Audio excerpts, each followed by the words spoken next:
పెద్దపల్లి జిల్లా గోదావరి కనిలోని గోదావరి నీరు కాలుష్యం కూరలో చిక్కుకుంది.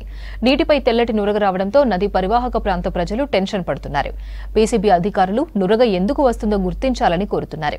నీటి శాంపిల్స్ ని సేకరించిన అధికారులు రిపోర్టు ఆధారంగా చర్యలు తీసుకుంటామని చెప్పారు.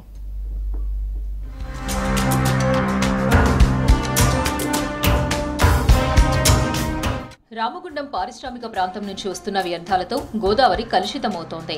పరిశ్రమల వ్యర్థాలతో పాటు నదీ పరివాహక ప్రాంత గ్రామాల నుంచి మురుగునీరు నేరుగా గోదావరిలో కలవడంతో నదీ జలాలు కలుషితమవుతున్నాయి. గోదావరి ఏరియాలో నీటిపై తెల్లగా నురగ వస్తుండటంతో స్థానికులు ఆందోళన చెందుతున్నారు.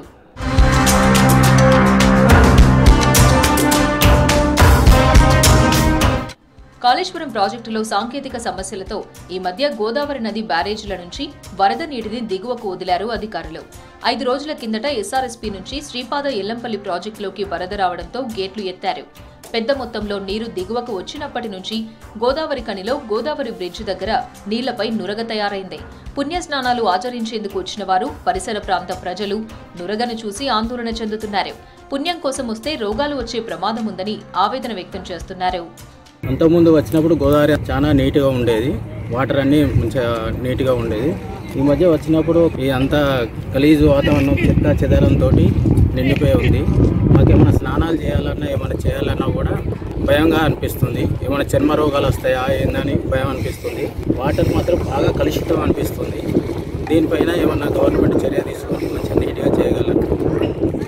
గతంలోనూ ఇదే రీతిలో గోదావరిలో నురగలు వచ్చాయన్నారు స్వచ్ఛంద సంస్థ ప్రతినిధి మద్దెల దినేష్. పొల్యూషన్ కంట్రోల్ బోర్డు అధికారులు స్పందించి నీటిపై నురగ ఎందుకు వస్తుందో గుర్తించాలని కోరారు. మురుగునీరు నదిలో నేరుగా కలవకుండా నీటి శుద్ధి కేంద్రాలను ఏర్పాటు చేయాలని డిమాండ్ చేశారు.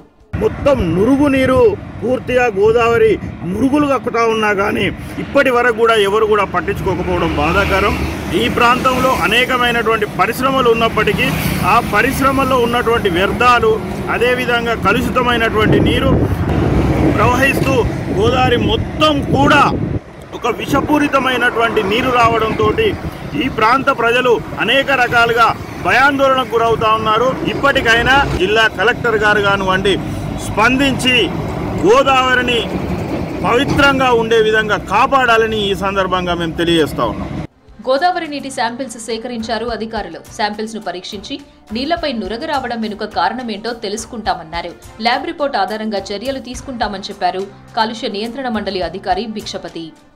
గోదావరి నదిలో నురగలపై వచ్చిన వార్తలకు స్పందించి మా స్టాఫ్ వాళ్ళు గోదావరి నది జలాల శాంపుల్ సేకరించడం జరిగింది.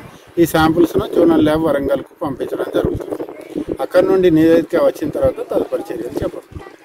కలుషిత నీటితో రోగాలు ప్రబలక ముందే అధికారులు తగిన చర్యలు తీసుకోవాలని డిమాండ్ వ్యక్తమవుతోంది.